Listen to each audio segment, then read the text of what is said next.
Question number first का fifth part है T square minus 15। ठीक है, टी स्क्वेयर माइनस 15। देखो हमारे पास एक फॉर्मूला होता था ए स्क्वेयर माइनस बी स्क्वेयर, छोटी क्लास में हमने पढ़ा था पिछली क्लास में। तो इसका फॉर्मूला क्या होता था मेरा, ए माइनस बी इंटू ए प्लस बी।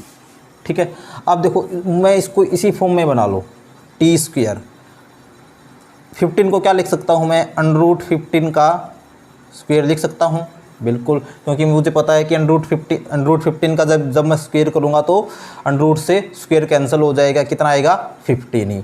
ठीक है, अब बन गया ये ए स्क्वेयर माइनस बी स्क्वेयर। तो क्या लिख सकता हूँ मैं इसको, T minus √15 and T plus √15, दोनों को 0 के इक्वल पुट कर दें।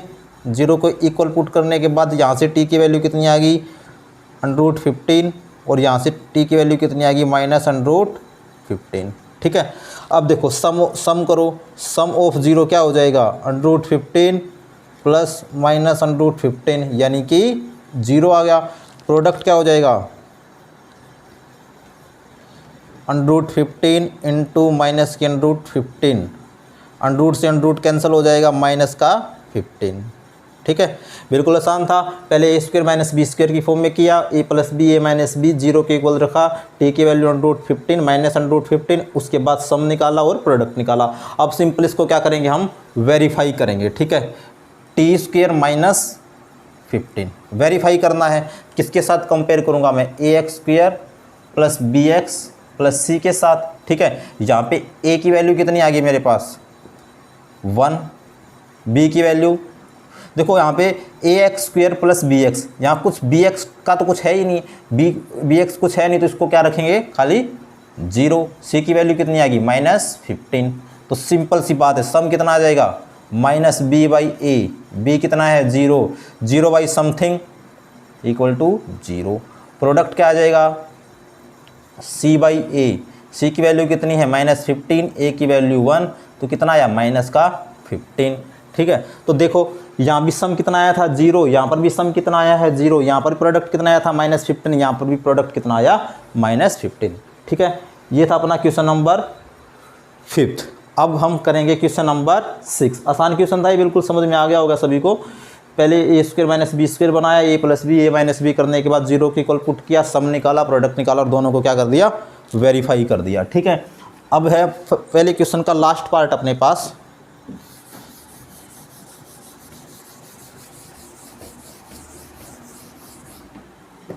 (3x² minus x minus 4। ठीक है, बिल्कुल सेम ही है। पहले ऐसा पेयर चाहिए, मल्टीप्लाई कितनी आनी चाहिए, -12, और एडिशन या सब्ट्रैक्शन करने के बाद कितना आना चाहिए, -1। तो ऐसा पेयर क्या बन गया, 3x² minus 4x plus 3x minus 4। ठीक है, -4 प्लस 3 कितना आएगा, -1, -4 की और 3 की मल्टीप्लाई कितनी आएगी, -12। ठीक है, यहाँ से देखो क्या कॉमन आ रहा है, सिर्फ x ही कॉमन आ रहा है, x कॉमन ले लिया, 3x माइनस 4, यहाँ पे कितना कॉमन लिया 1, 3x माइनस 4। उसके बाद नेक्स्ट स्टेप क्या है, ये कॉमन ले लो, 3x माइनस 4 कॉमन लिया, तो कितना बच गया, x प्लस 1, दोनों को 0 के इक्वल पुट कर दो। 0 के इक्वल पुट कर दिया, यहाँ से x की वैल्यू कितनी आ जाएगी, 4/3, यहाँ से x की वैल्यू कितनी आ जाएगी, -1।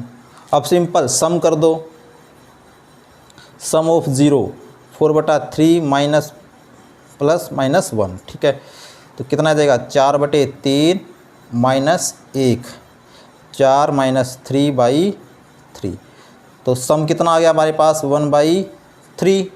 प्रोडक्ट कर दो, प्रोडक्ट करूँगा 4/3 मल्टीप्लाई -1, तो कितना आ गया, -4/3।